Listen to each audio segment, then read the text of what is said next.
శ్రీ మహాగణాధిపతయే నమ. ఐం మహాసరస్వత్యే నమ. శ్రీ లలితాంబికాదేవియే నమ.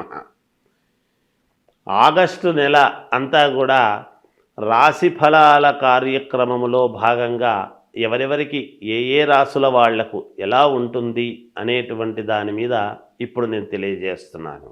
ఆగస్టు నెలాఖరు వరకు కూడా కుజ గురువులు ఇద్దరూ కూడా వృషభములో ఉంటున్నారు. శని స్వస్థానములు స్వక్షేత్రములో ఉండి కుంభములో ఉండి వక్రదృష్టితో చూస్తూ ఉన్నాడు అనేటువంటిది కూడా గతంలో చాలా వీడియోలు చేసి చెప్పాను. గురువు గనక మీ లగ్నములో పుట్టినటువంటి వాళ్ళ వ్యక్తిగతమైన జాతకములో అనుకూలముగా ఉంటే తప్పకుండా సత్ఫలితాలు ఇస్తాడు. కొంచెం ఏదైనా కుజగురువులు ఇద్దరూ కూడా ఏదైనా ఉండకూడని స్థానాల్లో మీ లగ్నాన్ని బట్టి ఉన్నారు అంటే కొన్ని ఇబ్బందులు జరుగుతాయి. అందుకని ఎవరికి మేలు ఎవరికి మేలు కాదు అనేటువంటి విషయాన్నే ఇప్పుడు నేను తెలియజేస్తున్నాను. కుజుడు అనేటువంటి గ్రహము గురువు అనేటువంటి గ్రహాలు రెండూ కూడా వృషభములో ఉండేటువంటి దాని వలన ఎవరికి ఏ రాశి వాళ్లకు ఎటువంటి ఫలితాలు ఉండబోతున్నాయి అనేటువంటిది ఇప్పుడు నేను తెలియజేస్తున్నాను. అయితే మీ వ్యక్తిగతమైనటువంటి జాతకాలను పరిశీలన చేసుకుని ఒకవేళ ఏదైనా మీ జాతకములో లోపము ఉంటే దాన్ని సరిదిద్దుకోగలరు అనేటువంటిది తెలియజేస్తున్నాను. ఎందుకు? మనము స్నానము చేసి గుడికి వెళితే కదా గుళ్ళో ఉండేటువంటి పవిత్రత భగవద్ అనుగ్రహం మనకు కలుగుతుంది. మనము స్నానం చేయకుండా మనం గుళ్ళోకి వెళ్ళి గుడిలో ఉండేటువంటి పవిత్రత మనకు రాలేదు అంటే ఎలా?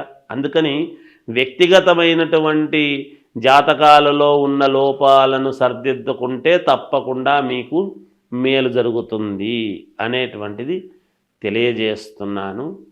మొదటగా మేషరాశి వాళ్లకు ఈ ఆగస్టు నెల అంతా కూడా చాలా అనుకూలముగా ఉన్నది. అనుకున్నటువంటి పనులు నెరవేరుతాయి. చాలా వరకు డబ్బు సమకూరుతుంది. కొత్త పనులు చేసుకోవటానికి దానికి కావాల్సినటువంటి అడుగులు ముందుకు వేస్తారు. మీ మాటకు విలువ పెరుగుతుంది. అలాగే సమాజంలో గౌరవం పెరుగుతుంది. అన్ని రకాల యోగాలు మీకు కలగబోతున్నాయి.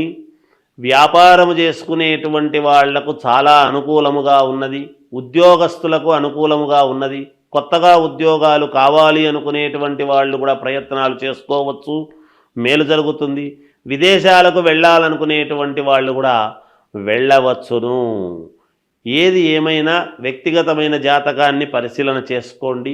ఇంకా అనుకూలవంతమైనటువంటి ఫలితాలు పొందండి.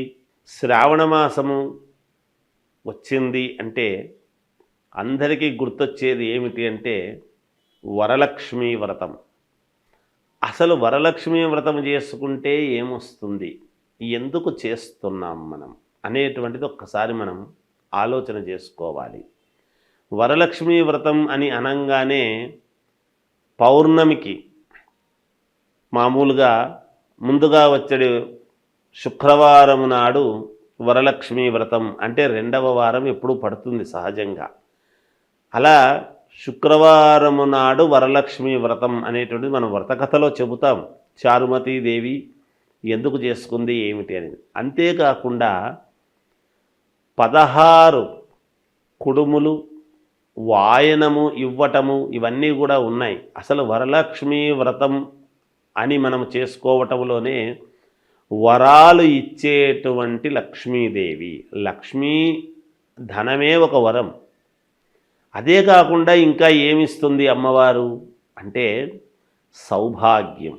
సౌభాగ్యం అంటే ఏమిటి? ఆడవాళ్ళు చేసుకునేటువంటి వరలక్ష్మీ వ్రతములో భర్త కుటుంబము అంతా కూడా పిల్లలు అందరూ కూడా క్షేమముగా ఉండటానికి దోహదపడుతుంది. ఏ స్త్రీ అయినా ఏం కోరుకుంటుంది? తాను బాగుండాలి అనుకునే దానికంటే కూడా తన భర్త పిల్లలు అత్తమామలు అందరూ కూడా బాగుండాలి అనేటువంటి దృక్పథముతోనే ఎప్పుడు కూడా ఆడవాళ్ళు ఈ పూజలు కార్యక్రమాలు చేసుకుంటారు. వాటిలో ప్రప్రథమముగా మొట్టమొదట వరలక్ష్మీ వ్రతం అనేటువంటిది. ఈ వరలక్ష్మీ వ్రతములోనే అందుకనే 16 మామూలుగా తమలపాకులు, 16 ఒక్కలు, 16 కుడుములు ఇలా షోడశం అలా 16 అన్నీ పెట్టి చేసి మామూలుగా తోరమది కట్టుకొని చేసుకుంటారు. ఆ తోరం కట్టుకోవడం కూడా దాన్ని ఏమిటంటే ఒకటి అమ్మవారుకు, ఒకటి ఈమె. తర్వాత ఈ వరలక్ష్మి వ్రతము చేసుకున్న తర్వాత ఒక 5 మందికి కానీ, 9 మందికి కానీ, 11 మందికి కానీ ఎవరి శక్త్యానుసారం వాళ్ళు ముత్తైదువులకు మామూలుగా తాంబూలం ఇవ్వటము అనేటువంటిది ఆనవాయితీ. ఎందుకు అంటే సౌభాగ్యము అనేటువంటిది పుణ్యస్త్రీలు.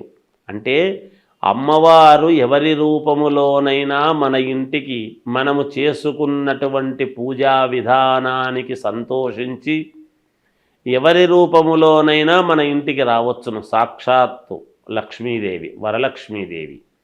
అందుకని ఎవరి రూపములో వస్తుందో తెలియదు.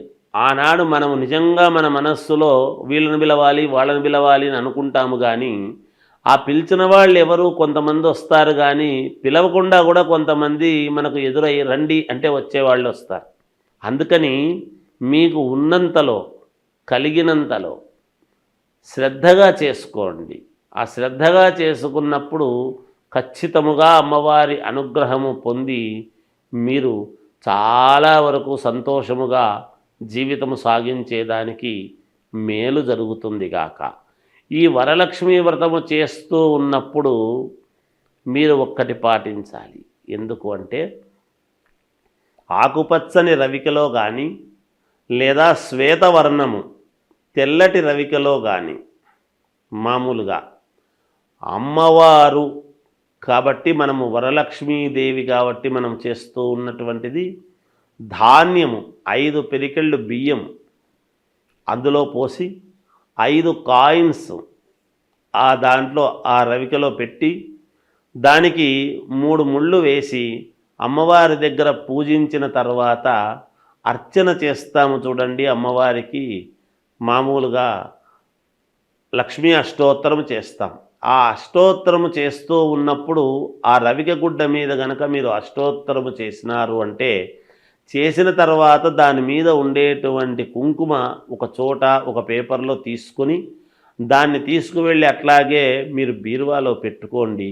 తప్పకుండా ధనము మీకు చాలా వరకు ఎన్ని ఇబ్బందుల్లో ఉండేటువంటి వాళ్ళకైనా ఏదో ఒక రకంగా మీకు అమ్మవారి అనుగ్రహము పరిపూర్ణముగా కలగడానికి చాలా రకాల మార్గాలలో ఇదొక రకమైనటువంటి మార్గము. దీన్ని అందరూ పాటించి చేసుకోండి.